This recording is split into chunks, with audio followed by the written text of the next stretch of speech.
This episode has been brought to you by CompleteNutra.com, whole family nutrition. On my tour, I lived out of a suitcase for 2 years, but I had my parents still live in San Francisco. So that was like my home. Like I would go back there when I had a break.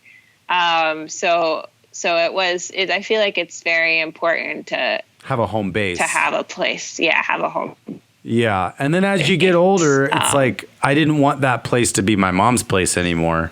So it was a necessary thing for me to get my own, but to have your own. But I don't need it to be much. I don't need much. I needed a little piece of dirt just to ground myself and remind myself that I could handle it. I could handle anything. And the things that I'm afraid of sometimes are the things I need to almost lean into. Right. Oh, that's very often the case. It's very often the case. And it's hard to like put roots down like that because, responsibility is coming with that.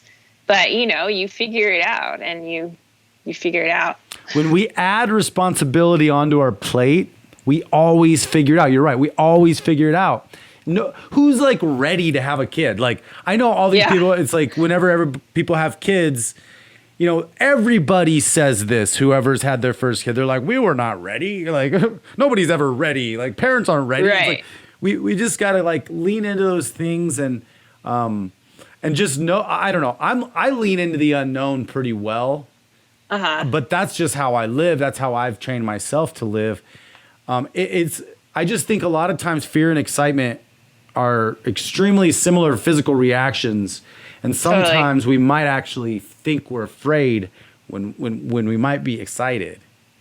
Right. I mean, I could people, my boyfriend could vouch for me and say like, I'm afraid of everything, but like also like really, really attracted to it. Like, I'm like, I don't want to do, I don't want to like go on that bike trail. It's like windy and scary. And like, I'm scared and I'm going to fall off my bike and hurt myself. But I'm also like really intrigued and really want to go on it. It's just like, yeah, you'd be bummed if he was like, okay, I'm going alone. Yeah, I'd be like, no, I'm coming. Like, no, I'm coming.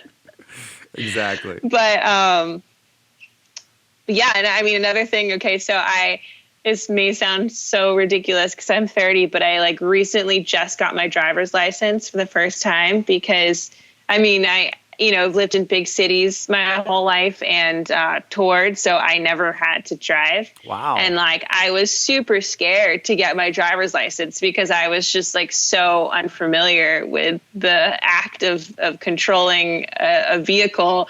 And but I was also like, this is like I really want to learn how to drive, and I think it's pretty necessary skill to have. Yeah, especially in Arizona. So I was and that's when being here, I was like, okay, it needs to happen right now. I can't even go to CVS. There's no public transportation here. No. So I was like really intent on doing it. I just, that was one of the things I did during quarantine is just go get my driver's license. Wow, just now. Yeah. How cool. Yeah. So are you driving now? I need to get like an actual car of my own now. I'm going to like rent one or I've been researching a lot on that recently actually to try and figure out what I want. Your first car. I know, my first car. Oh my gosh. I feel like I was 16 again. I know. That's amazing. Yeah. I don't think people in Arizona understand what you're just talking about. They're like, wait, how did that happen? Because it's just so spread out here. I've been driving since I was 13. 13. Wow. Yeah. So illegal. Yeah, totally Totally illegal. I was living in the boonies, though. We had to haul our water. So you're driving a like tractor around? Well, no, it was an Aerostar. It was a 1989 Ford Aerostar with a hitch on it, and it was a stick shift. So I learned how to drive a stick shift when I was 13, and I drove that stick shift, and we had to haul water. There was a 500-gallon tank behind the van. I'd take it to the well, fill it up, take it home, and put it in the ground. And then we had 4 of those trips, and we had all the water in the tank filled up, so we had water at the house, 2,000 gallons. Wow. Yeah, I was a redneck. But the funny thing about fear was I learned how to drive on a stick shift. And then it was I was turning 16, and I had to get rid of the van, and I had to get some other vehicle that was an automatic. And I was And you're afraid to drive the automatics. I had never done it before. And someone's like, yeah, no, you just pretty much put it in gear and hit the gas. It's like, you learn on a stick shift. It's like ballet. You're learning on a stick shift, and then you get to drive an automatic, which is more like maybe salsa. It's as far as dance is concerned, but right. It's that's funny. Yeah, it's just unfamiliarity is always like comes along with a little like fear, but I feel like some people are more attracted to fear than others for sure. Well, that's true. Thank you for joining us for the Healthy and Family Show. Visit our website at healthyandfamily.com. That's healthyandfamily.com to see what all the other doctors, experts, and real moms have to say about keeping your whole family healthy.